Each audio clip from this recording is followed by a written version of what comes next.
Hello, everyone. Dr. Judy here, Dr. Judy, WTF, What the Freud, and we're going to have another What the Freud show based on how a narcissist steals your dreams, something that shows up a lot in the treatment room and needs to be busted in terms of a system gone wrong, because if we don't bust these things, then we fall into the trap of being at the effect of narcissistic manipulation. So part of the show is to psychoeducate people all over the world, cross-culturally, because some of this is culture sensitive. I will get into that during the process of the show.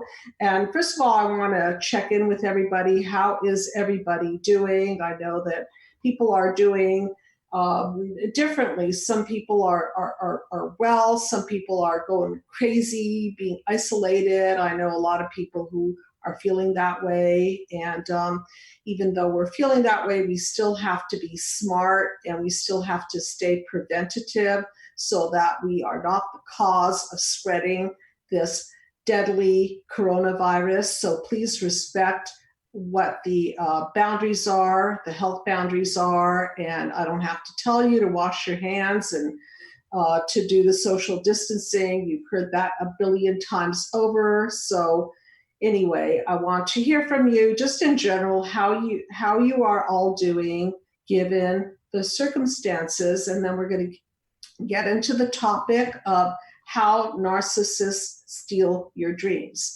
Couple of announcements. We are ready with the video series, Mind Map Journey to Healing from Narcissistic Abuse. And please contact us. That's the other video that we are putting on sale. This is the 9-panel video series, which is $97. We're holding the price during the coronavirus pandemic so that you can learn this and have access to a coaching session with a coach or one of the staff members for $97. So please take advantage of it. I've had complaints from people that we charge too much, and I just want you to know that we have a new member on staff who is sliding scale fee.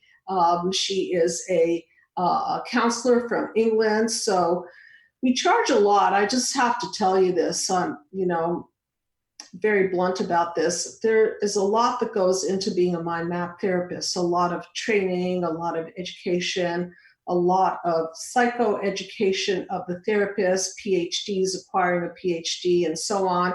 And also, in order to create a system that is a lot more effective than traditional therapy and to be able to hone it down to 10 sessions and be effective in a time-limited sense is something that is added value to everyone. It's added value to the person partaking in the system because they don't have to waste a lot of time and money for the process. So for those of you who really, really need a lower fee approach to it, $97 for a coaching session and the Mind Map video series.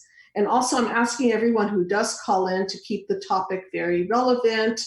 I will have to move on if the topic gets to be too involved with your particular subject, if it's not relevant to the subject. And remember, this is a radio show. It's not a therapy session. So we're here to illuminate, shed light on concepts and psychological systems and so on. And so that is the purpose of tonight, to shed some light on how narcissists steal your dreams. And please, if you are new to the show, please do not hesitate to call in.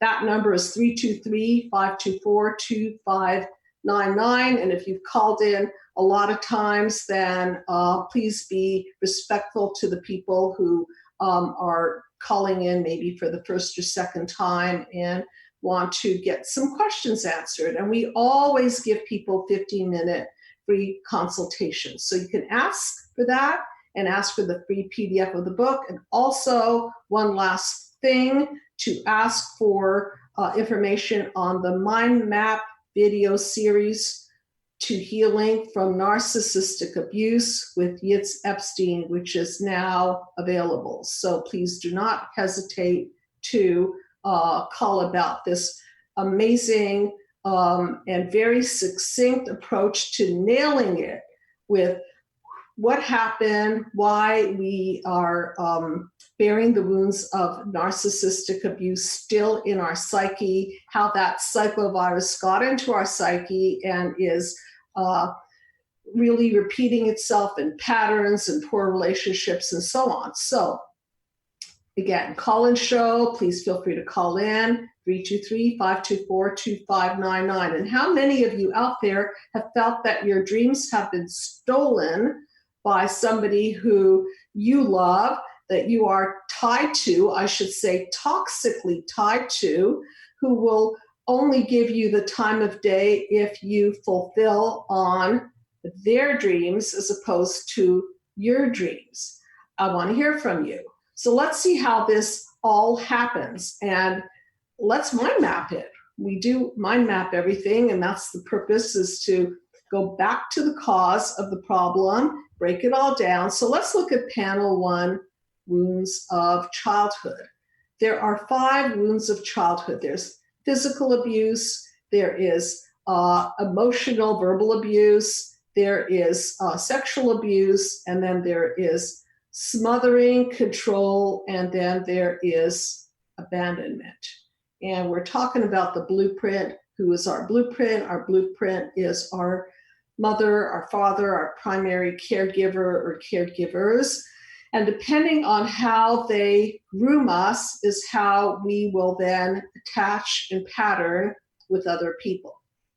So from a system gone wrong perspective, what happens in the system gone wrong is that the child is groomed to attune to the mother's needs as opposed to the mother attuning to the child's needs. And it may be very, very subtle. And of course, this is all happening in the first few days and months and years of life. So this is how the whole attachment gone wrong begins. So examples: mother and baby are supposed to be tied together. The bond is supposed to form.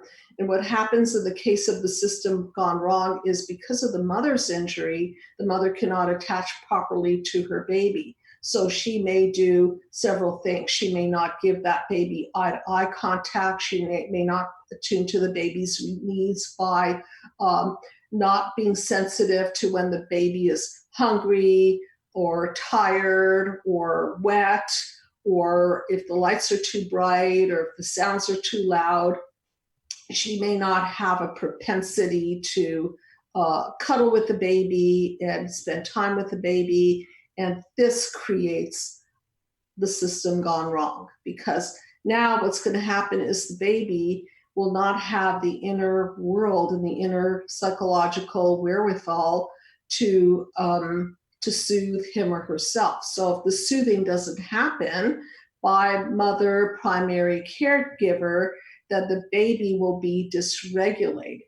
And if a baby is dysregulated, then the baby will go into all kinds of modes. They may cry, and they may start feeling that their cries are unheard, and then they may roll up into a little ball and get hopeless, and all kinds of attachment injuries might happen in that particular phase.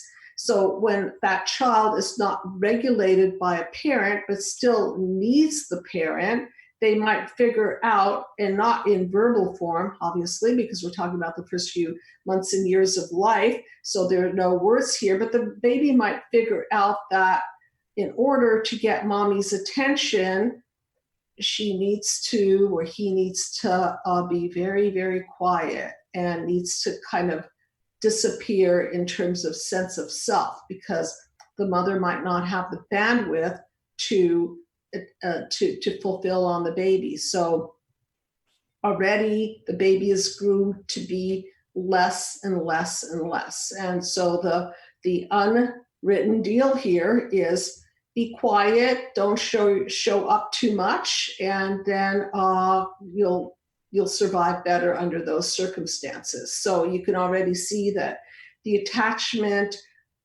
system is not a system that serves the baby, it serves the mother. And I think we have a call-in. So hi, you are on the couch. And who am I talking to, please? Lisa? I'm sorry, what's your name? Hello? Hi. Lisa? Lisa? Lisa. Lisa, hi, nice to meet you. Where are you calling from, Lisa? I'm calling from Pennsylvania. Very nice to meet you. Thank you so much for jumping on the on this episode. And what is going on in your world that has you identified with the topic of narcissists and stealing your dreams? A former relationship that took one of my dreams and ran with it and is making it happen. And I haven't been able to do that yet. Own dream. Wow. So so just describe a little bit. This is a relationship, husband, boyfriend, girlfriend. Who was the person in your life? Ex-boyfriend. By the way, am I being recorded right now? Yes, you are, because it's a show that's going to be posted on the site. So yes, you are. You are on live. You are on live, and then it will be posted later on for other people to view the show if they want to. Oh God. Okay. Yeah, it's a former boyfriend who we're no longer together, but in the last couple of years, he it's not like a direct steal, but it was my dream. It was a dream, and yeah, it was a very subtle experience. He just made it happen, and yeah. So it was sort of like, and I appreciate by your question, am I being recorded tonight? You don't have to use any names, obviously, and you get to keep your anonymity and so on. So just maybe speak more generally. If you can, now that you're not in the relationship and you're viewing it from a bit of distance or a lot of distance, what were the subtle cues to you that you were being stolen from? It's a good question. Mm-hmm. That I was feeling stolen from. Mm-hmm. Well, there was a lot of conversation in the beginning about my dream, and there was a certain amount of support that was going in that direction. And then we parted ways and time went by. And next thing I know, this person is, really working on that dream in the context of their own life. And it was just more recently I realized how, it came to fruition, and, it's manifesting in a tangible form. Mm-hmm. And which I would have been okay with, because it's not like it's such an original idea. It was just that it was important to me. Yeah. But yeah, there was a certain, there wasn't any acknowledgement of me being the inspiration for it or anything like that.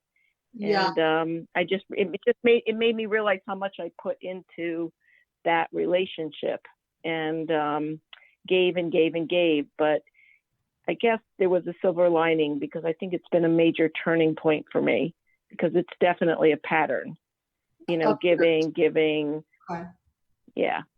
Okay. So let's go back to your childhood wounds, if that's okay with you, because there's a causal place in this form, in this outcome. So there's you. I'm so sorry, but I'm so sorry. We have a poor connection. It's very difficult to understand. There's like turn up the volume. I don't know if my volume is. Hey, is that better?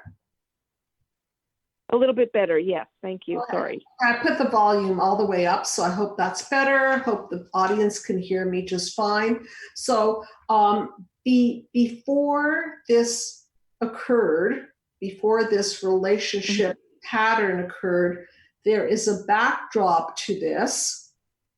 And the backdrop is what happened in the first few years of life to have groomed you to be a giver. So if it's okay with you, I want to explore that and see what childhood wounds may have led to your being that giver, and at the end be at the effect of somebody who didn't even give you credit. Didn't even give you credit for this. Okay, is that okay with you? I'm sorry, could you say that again? Again, I don't know why it's a little bit difficult to understand. Okay, I'll try. Is that, I'm talking louder? Is that better? Yes. Okay, I'll talk louder. Hopefully everyone can hear me. So I wanted to explore the cause behind the pattern. And so when I go into the childhood wounds, the physical abuse, the emotional abuse, the sexual abuse, the abandonment, the smothering, is there anything that you can identify with that speaks to wounds of your childhood?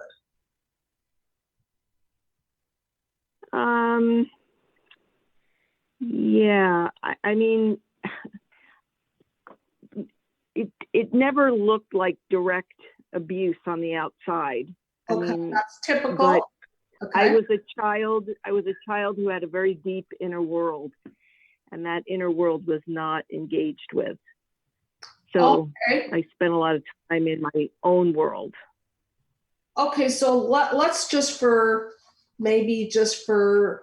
so we could talk about it, let's call that emotional neglect. Okay, is that pretty much of a good definition for now? Okay. Okay, so what's emotional neglect in the context of what you're talking about is that you've got this beautiful, rich inner world, and your parents are not that interested in calling it out. So they're not mirroring it, they're not attuning to it, they're not, so to speak, shining light on your light. Correct? Yeah. So you're going deeper inward, and then let's skip to pretty much the here and now. Here you are as an adult, and you find somebody who is, at least on the surface of it, taking interest in your world, in your ideas, in your dream. Yes? Mm-hmm. Mm-hmm. Yeah. Okay, that must feel amazing. Yeah. Yeah, absolutely.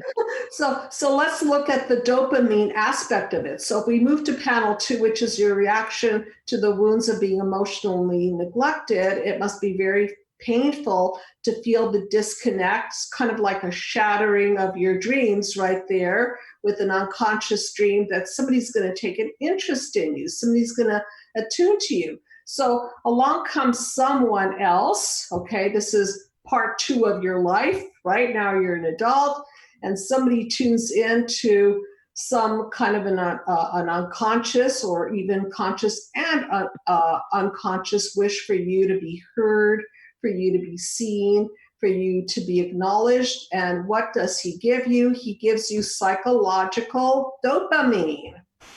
Can you see that? Yeah. Okay, so now he's reeling you in with the drug. And what is he doing with it? He is making you feel wonderful and important. And now you feel heard, and now you feel mirrored, and all those good things. Yeah. As you now have concluded, who was he really doing this for? I'm sorry, I didn't hear the last piece. The last sentence?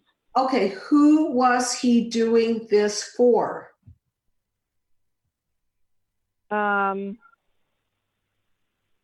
Who was he doing this for? Yeah. Maybe himself? I mean, like he's... Yeah. It's a rhetorical question. Who was he doing it for? He was doing it for himself. And, you know, I really respect that you respect the fact that there are a lot of ideas out there, and please everyone, if you've got a good idea, then trademark it, patent it, copyright it, do something with it so that other people don't steal your ideas. Okay, so by all means, protect your ideas. So yes, there are a lot of ideas, but the least he could have done, is give you credit for it. Don't you think so? Yeah. Again, it's not like a direct, this was my idea, he's doing it. It's more like the format. It was like an idea I had to go about accomplishing something, and that was taken. And yeah, I mean, I just realized in this conversation from childhood, I'm not used to being seen in that way. Like, I don't give myself enough credit for my own ideas.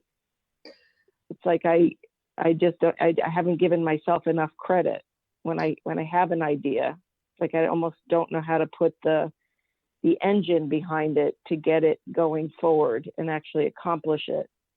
Okay, and how does that happen? When we're children, we need the outside world, and the first outside world is our mother, our father, our primary, secondary caregiver, to call us out into the world so that we can manifest. Yeah. So we can shine the light on it and say, wow, Lisa, this is beautiful. That's very creative of you. What do you think might be something that you want to add to that? Or can you see maybe drawing a picture of that? Or do you want to sing a song about that? Or just something to encourage you to take it to the next level? So can you see how a parent would be very instrumental in calling out their children's talents, calling out their children's ideas, and then helping them to manifest the idea and backing them all the way? Yeah. I mean, I see the importance of that. It just felt, very I mean, I can see that very clearly. In fact, I'm pretty good at doing that with other people, but it's funny because I get it as a concept, but you just saying it, I could see how crucial that is. Yeah. Like as a child, you're almost not entitled to it, but it's really a right that it's a gift, it's a right. Just how important that is. Like it's something, like a parent really needs to help facilitate it. Maybe some kids are better at it or just come kind of fully loaded with that ability. But I'm just seeing how actually important that is for a parent to be able to do that, to actually create the path and help a child understand how to take what's in their head out of it and manifest it in some form. Beautiful that you're able to see that, and you use the word entitled, and usually entitled has a negative connotation, and I'm saying, yes, you are entitled to your healthy narcissism, because healthy narcissism is the development of the healthy self. Okay? Yeah. Encourages the immersion of the healthy self and puts light to your light, then you can grow. The system gone wrong that I keep talking about over and over in my YouTube episodes and in therapy and in my book, Be the Cause Healing Human Disconnect, which you can get a free copy of. You just ask for it. You could download it from my website, psychologicalhealingcenter.com. It will connect the dots to you. That's why the DNA has those little dots as a metaphor for connecting the dots. Yes, we are entitled in a healthy way to have our parents back us up. And if they don't back us up, then two things happen. Number one, there's a deficit there, you see? There's a desire to have that happen, which creates desire, okay? And then there's always going to be someone on the other hand who will capitalize on that desire, and not always in a healthy way. Okay?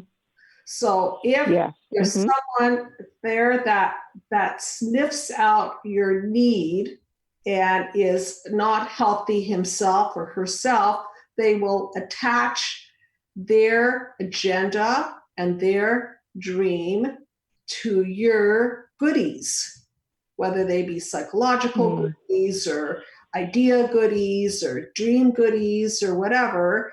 And that's what I call the vampiring effect. So to be graphic about it, it's almost like you're giving them an IV of all the energy and ideas and creativity, and you're feeding it right to them. And what's happening is that they're being pumped up while you're being drained.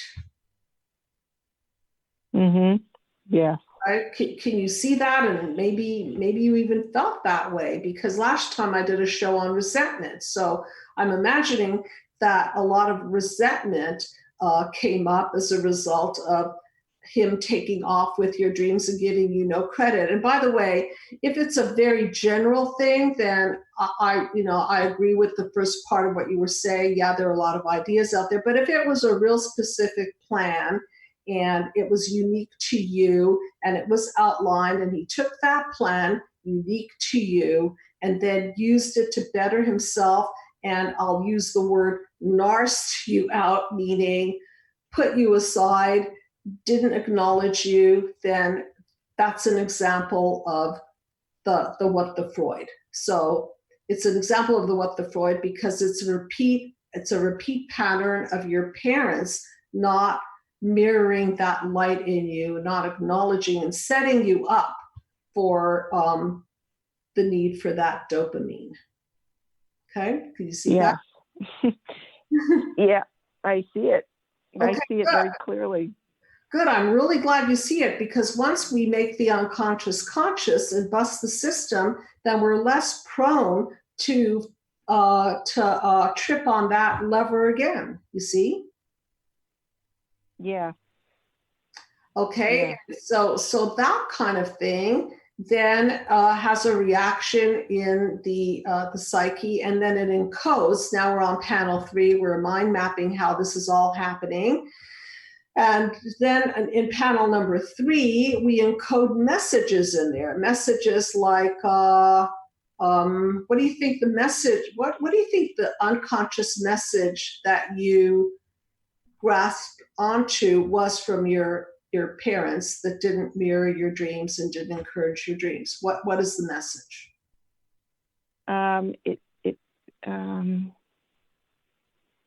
Feels more like, they didn't, my dreams didn't matter. Like they didn't matter. They weren't that important. Okay. So now if we go to the core of it, so if I said something to you like, maybe it registered like, you don't matter, you're not important. Yeah. Yeah. Okay. Sure. Okay, so we just did panel 1, 2, 3 really quickly. Okay, we kind of sped through the mind map of panel 1, 2, 3, showing how stolen dreams are set up at the causal level. So now you really need, now can you see, now you really need to matter. You really need to be feeling important. So somebody can then come along and make you feel important. And then what happens out of that is you invest in the person, right? Yeah, I just saw I just saw that even in my adult life, it's like I'm unconsciously still looking for that parent to do that for me. And that's exactly why people get stuck.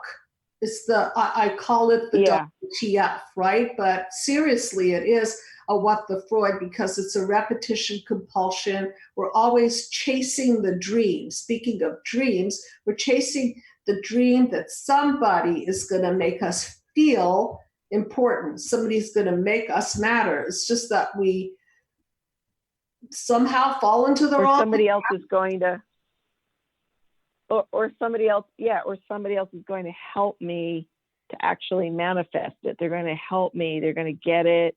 They're going to see it, and they're going to bring it out all the way to fruition. I mean, I'm seeing I absolutely need to do that for myself. but I Absolutely. didn't realize I'm unconsciously still looking for that person to say, oh, I see you. I usually get that part, maybe. I sometimes get that part, I see you, but then it gets dropped out. I unconsciously expect they're going to help me to actually make it happen. Okay, and so it doesn't work that way. Doesn't work that way. Okay, so a couple of things about that. I'm going to skip to panel number 7 for a minute so that you could see Okay. what I mean by the healthy system. Okay, so what's panel 7? You see all those circles coming together and the light in the middle? Can you see that? I don't know if you see my panel 7. No, I actually called in. I don't have I don't have the diagram in front of me. Sorry. Okay, no problem. What panel 7 looks like is all these interconnecting circles, and in the middle is light. Remember those little diagrams from math where there are 2 circles and they overlap, and then there's that overlapping section, right? Yes. Okay, yes. So in a system gone right, we can't say that we don't need people. We can't say that we're so independent that we're always gonna be able to stand alone. We're wired to connect. We just are.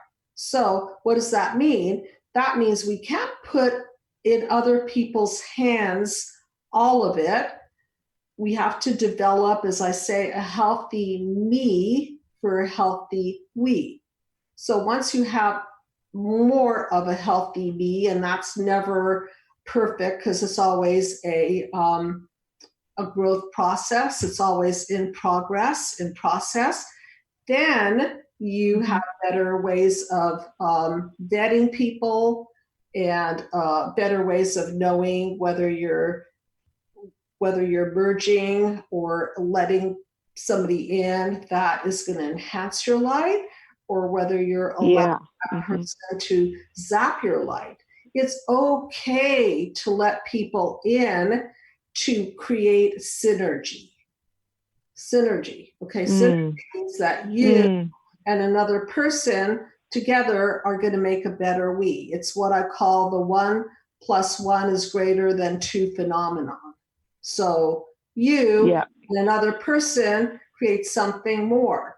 When you pair with somebody who's been narcissistically injured, then they have no conception of a you. All they have a conception of is how they're going to use you to enhance themselves. You never have synergy with a person like that. It doesn't exist. It's not in their.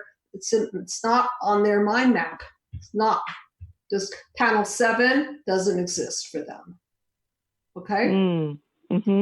So there's nothing wrong with you having a desire to co-create something with another human being, or have a partner, whether it be a romantic partner or a creative partner, a friend or a business partner. There's nothing wrong with affiliating and associating with people who are going to add to your light. As a matter of fact, that's how it was the human race, right? And now that we're in the middle of this pandemic, I believe that the more we come together as a united humanity, and the more we share our ideas and our wisdom and our kindness and our compassion, the faster we're going to grow and come up with creative solutions and get ourselves out of this psychological prison and this physical prison. It's the same thing. It's the same thing. Different situation. Yeah, I get it. I'm completely with you on that.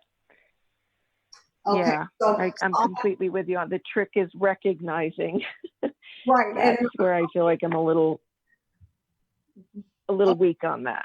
Okay, fine. We're, welcome to the human race. Okay, when we've been injured, we're a little weak on that. Why are we a little weak on that? Because we haven't been given the emotional supplies, the psychological supplies to be independent. I keep saying it. I want to say it over and over so people can get it.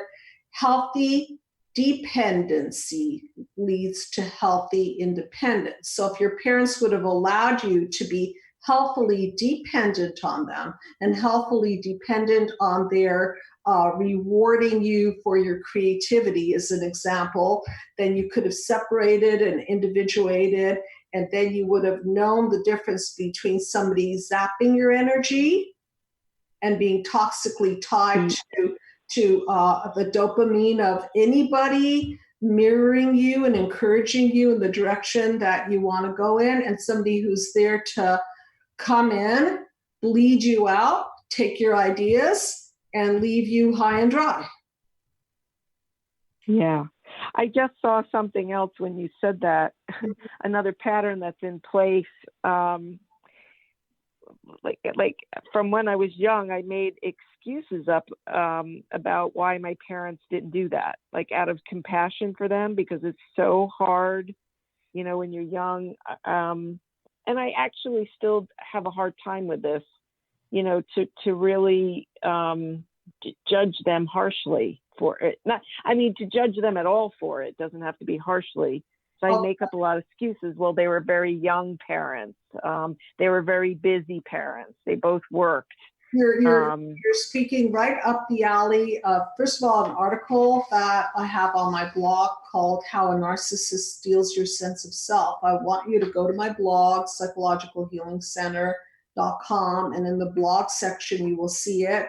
And this is something that I printed out for tonight, and it says specifically, feeling responsible for anything bad and taking the blame with exaggerated intensity. And that's exactly what you're talking about. Uh-huh. It's not their fault. Yeah. It's your fault. That is an example of reaction to a toxic tie. Now, this is exactly what Alice Miller in her book, Drama of the Gifted Child, talks about. That a child, Alice Miller was a psychoanalyst, and she brought up a very important concept, which I really applaud her for.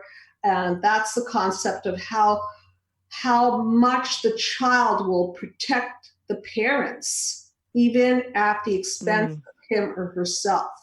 Okay, so this is what you do with the narcissistically injured partner too. Nah, he's really a good guy. Nah, he's just trying to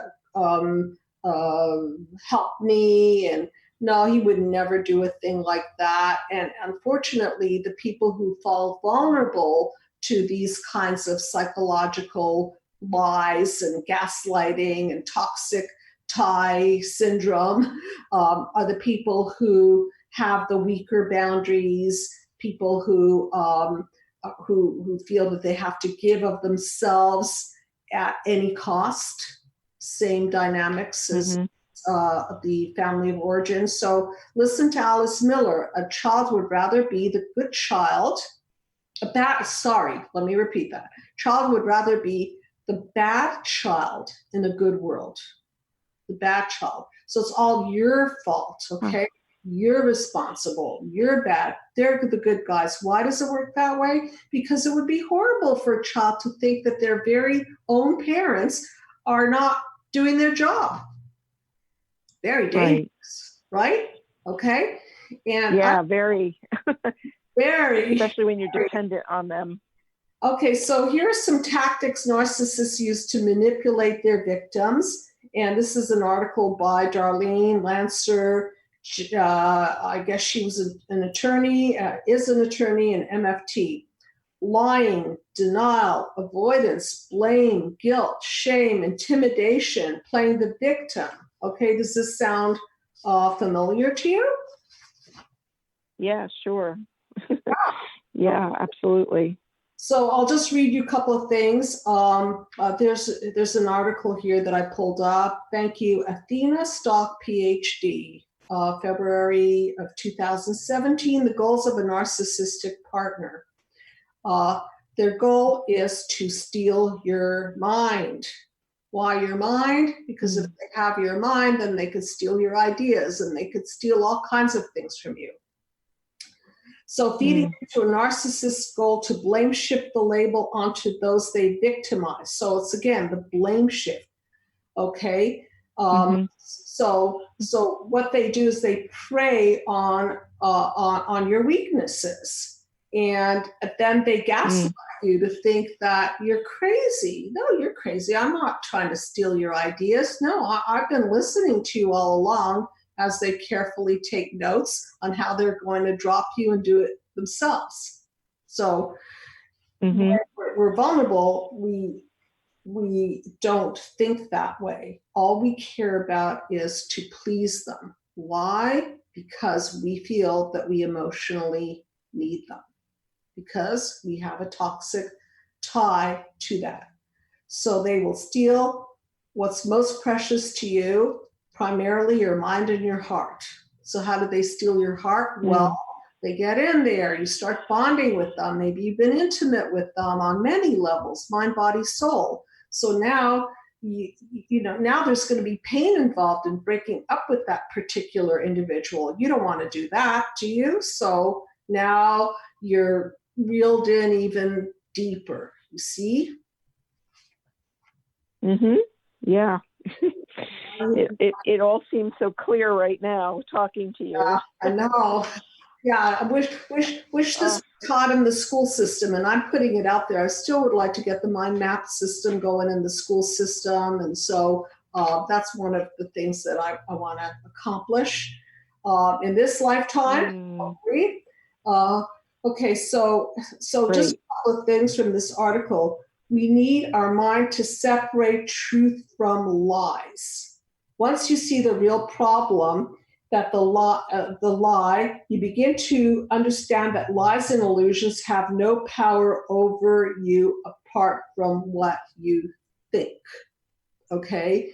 And this is the paradigm shift that occurs once your cracked lens of perception begins to heal.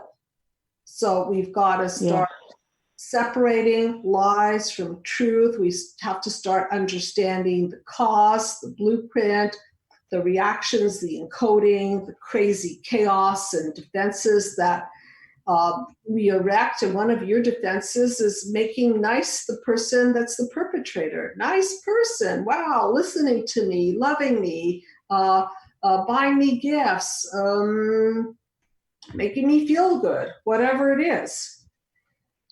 And then deeper and deeper, you go into the system. Okay, and this is based on now they're going to start withdrawing the love, and then what happens is you start settling for the crumbs. So now you're groomed to settle for crumbs. How lucky for them, because all they need to give you is a little bit, and that's enough to get a little bit of the dopamine going. Now you're like a drug addict. You're depending on a little bit of a crumb to get you out of the depression, to get you out of your fear that you're going to be abandoned. And wow, you're puttying in that person. You see how that works? And this is exactly. Oh, I absolutely see. Yeah. I bet you do. This is right here in the article. It says, like an addict, he or she is out to steal what is precious to you, your mind and your heart. Okay? So you're getting it. I think you're really getting it. I do. I'm very much, I'm in a place where, I'm starting to really unhook lately in my life. And this is helpful right now because it's really solidifying what I've been waking up to. Well, I'm so very helpful. I'm so glad to hear that. And by all means, grab a copy of the PDF book, Be the Cause Healing Human Disconnect. And if you want to know more about the mind map and how it really breaks down, that COVID special is available, $97. You get, I think 7 or 8 plus hours of video that I conducted, breaking down the mind map, plus a session with a coach. So that might be the next step for you or anybody listening. And if anybody wants to call in, please feel free, because I know, Lisa, you're starting to get it. I have time for one other caller. So just know that it's epidemic.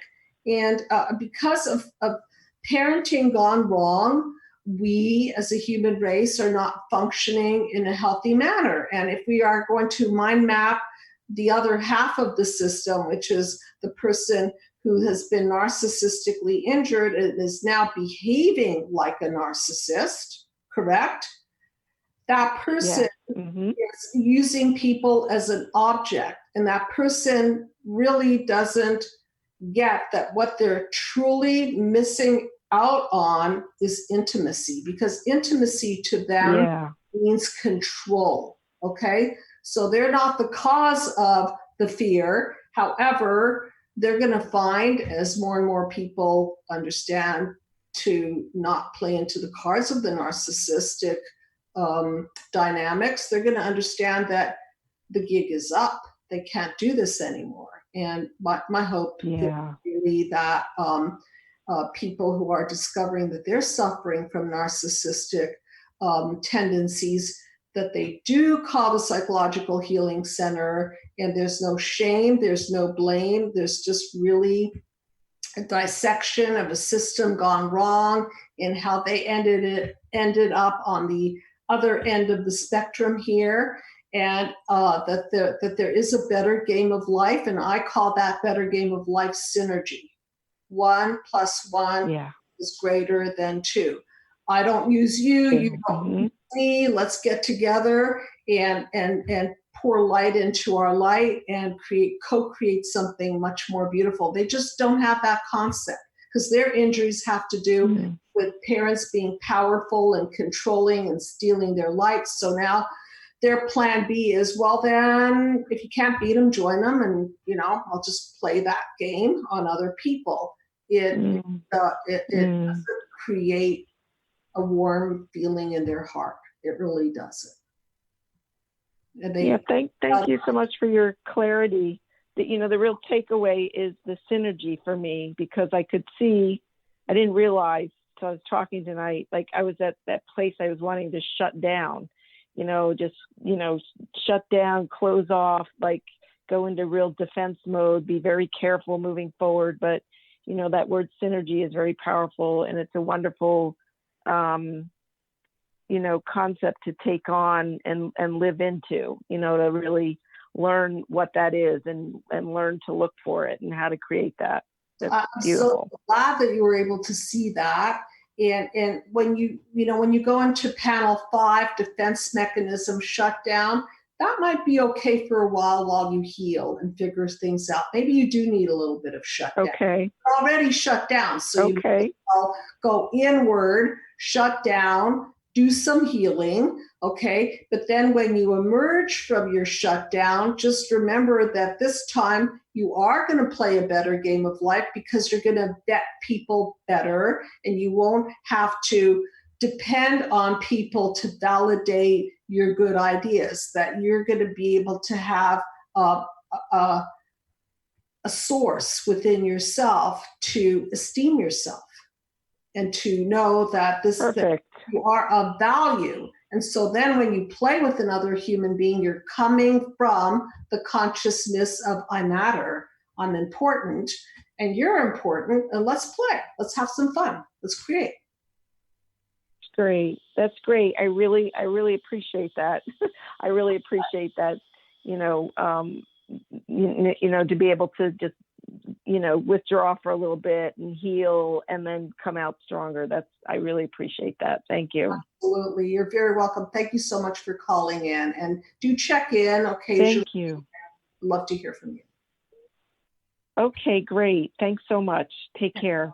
Take care. Bye-bye. Bye-bye. I really appreciated that, because I think those that are listening will also connect the dots between wounds of childhood, how we react, how we encode these horrible core beliefs like we're not mattering, we're not important, and so on, and how that sets us up for the WTF, which is the repeat, recycle, and recycle, and recycle, and we get stuck in panel 4, 5, 6. So just a couple of other points about how narcissists steal your sense of self, and this is in a blog. You can find it there in my blog, how a narcissist steals your sense of self.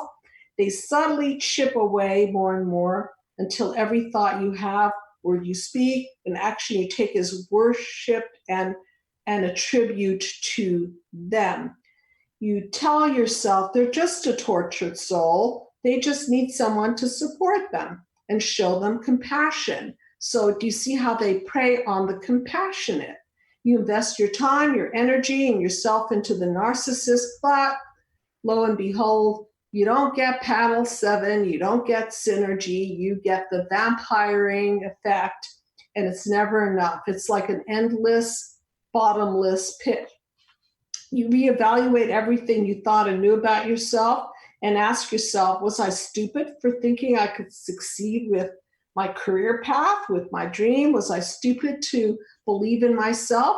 And so you start what I call that psychovirus from the first few years of life. That message is, do I matter? Am I important? Am I thinking straight? All of this stuff starts to be questioned, and this is part of that crazy making gaslighting. And then at the end of the day, you might even conclude, just like Alice Miller says, that there's something wrong with me. No, that person really was a wonderful person. It must be me. It must be my fault. And that's where I want you to stop and reevaluate and self-reflect so that eventually you can self-correct on this and not submerge yourself into a what the Freud. So just a couple of more points from a mind map perspective. Narcissistic parenting, I repeat again, is a system gone terribly wrong. Instead of a parent putting their child's needs first, they put their own needs first. The children are there to serve the parents, so your dreams are not important. The parents' dreams are important. So this plays out in cultural wounds as well, which I promised to bring up, and I will bring it up. So if in a certain culture, your parents dream for you that you're going to have a certain career, or that you're going to play a certain sport, or you're going to marry a certain person, or you're going to wear certain clothes, or drive a certain car, or enter a certain contest, okay, this is where you know something's going terribly wrong.